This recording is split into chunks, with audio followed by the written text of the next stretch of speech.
Hello everyone, welcome back to Rolling Solo. My name is Adam Smith, and today I'm excited to be unboxing the Elder Scrolls V Skyrim, the adventure board game. This comes from Modiphius, and if you'll remember, I did a game overview and gameplay video when this was on crowdfunding some time ago. It's now been delivering and also hitting shelves outside of the campaign. So I'm hoping that this video here will show you everything that's inside the core box experience, giving an idea as to how it looks and feels.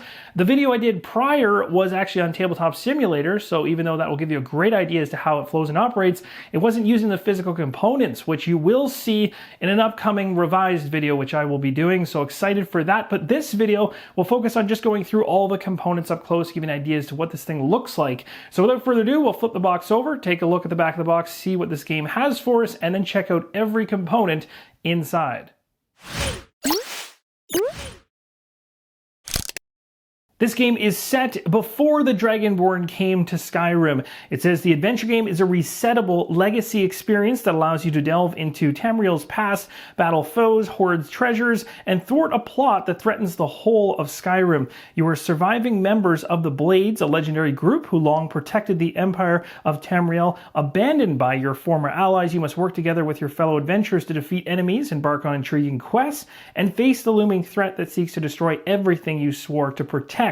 In this endlessly replayable game of branching quests and mysteries to uncover, you take on the role of a brave adventurer in co-op or solo adventures with hundreds of hours of gameplay inside.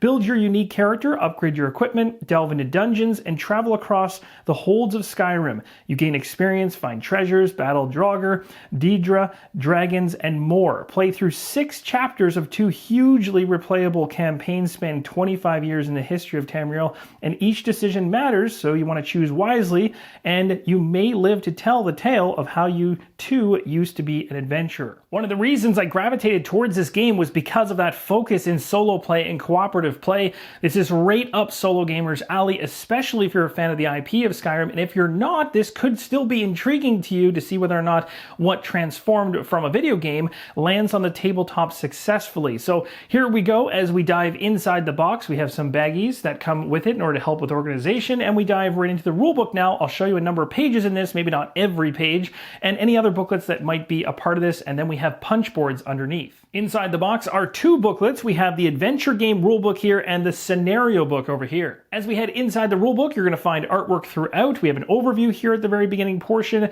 the goal of the game in terms of what you're trying to achieve. Much of that was written on the back of the box, which we read moments ago. We have the list of components laid out, but I want to show you how the rulebook is essentially laid out and a rough idea for those first handful of pages. We have the setup here of what the game will look like on the table once it's all in place. And then of course it goes over some of the major aspects, which is the character board. And this is actually something I really liked when I was playing through the prototype, was how they designed the player board and how they housed the level up system within it in a way that wasn't cumbersome or had a lot of fiddliness to it. I really liked how they managed it all and kept it all in a relatively small footprint on the table. You've got the heroes of the game here listed out, and you continue onwards from here. At this point, you have a rough idea as to how this thing is laid out. You have the start of the game, and it actually walks through in kind of a process diagram or flow diagram as to how things work, the turn sequence, and those types of things, the combat reference guide. And this goes actually all the way to the back, where it's about 50-something pages or so, which does sound like a lot, but as you can quickly see,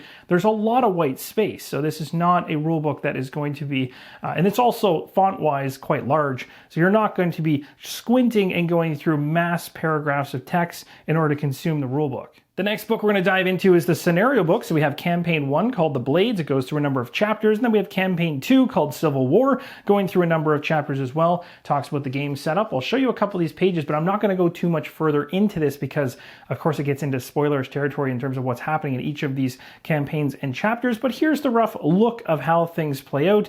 You base things off of the number of players. You get certain cards. There's certain tokens in certain locations you'll be placing to kind of begin your story inside that chapter.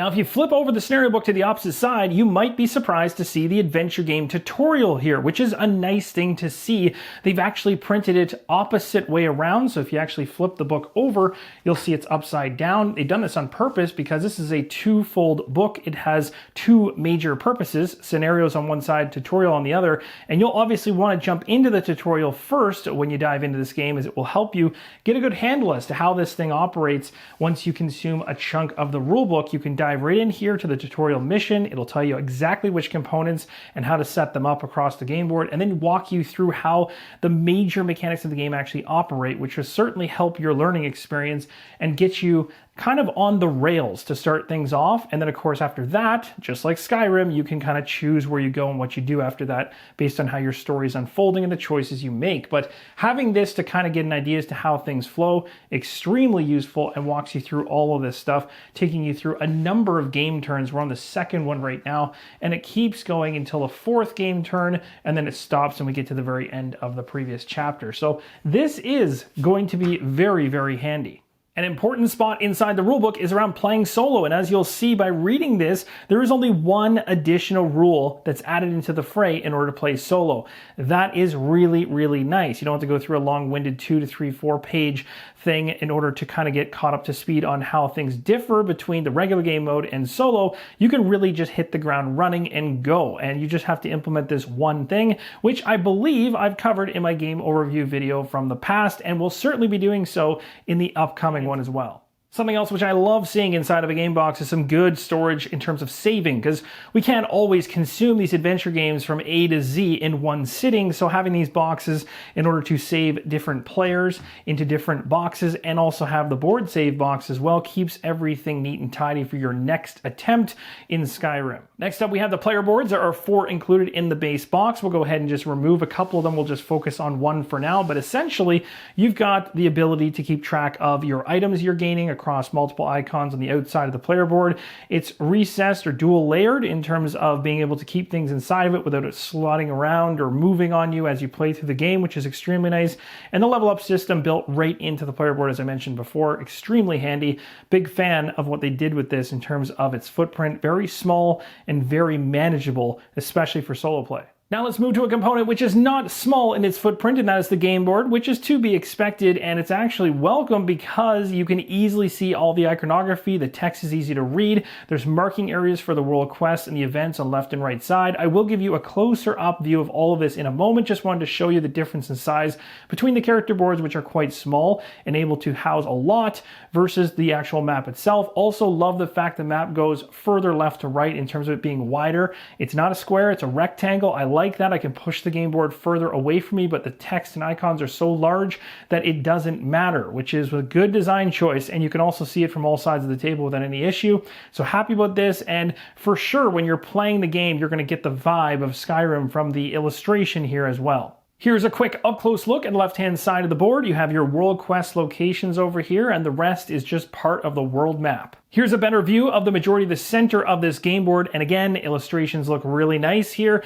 and there's lots of room between each of the different locations on the board. On the right-hand side of the board, we have areas for events, and in the top right-hand corner, you'll have an area which keeps track of the current state of a number of different locations in the world map. There are a handful of punchboards within the game. I'll show you the front and back of each of them. Some of the print is quite small in some of the tokens, so easy to see in person, maybe a little tougher to see on camera, but I'll show you the front and back of all of these as we go through. I believe there's 3 of them in total. I'll be punching these out and organizing them. There are baggies included in the game, so keeping things organized will be easy. Speaking of storage solutions, inside the box there is one, and it's actually quite good. It looks like it can actually house sleeves as well. There is enough room in each of these areas where the cards are sitting to make it seem as though sleeves would actually work here, which is quite nice to see. There's also a full cover, which I've already removed off, that keeps everything in place. And of course, there's even empty spaces for additional content you can pick up, as there's more beyond just this base game, or for potentially maybe putting some of these cardboard tokens in there as well. So we'll go through a number of these card decks. I'm not going to show you every single one because some of them might be spoiler territory, but let's see some of the components up close.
That was the top tier section of the box, and as you can see, you get down even deeper. There's more here to go through. There is a ton of cards at the bottom of the box to go through. Of course, probably not going to go through every single one of these, but I will show you a couple packs. We've got some larger size cards here, which look like reference cards. We have stronghold base cards in here. We have miniatures down through the center. I'll show you these up close as well, and a full pack here to go through too. So let's show you bits and pieces of this, but as you can see, there is a lot of storage available inside the core box, which means there was a lot of thought put into what is going to end up where in the final design. After removing the miniatures, wanted to show you the two other compartments hiding underneath as well.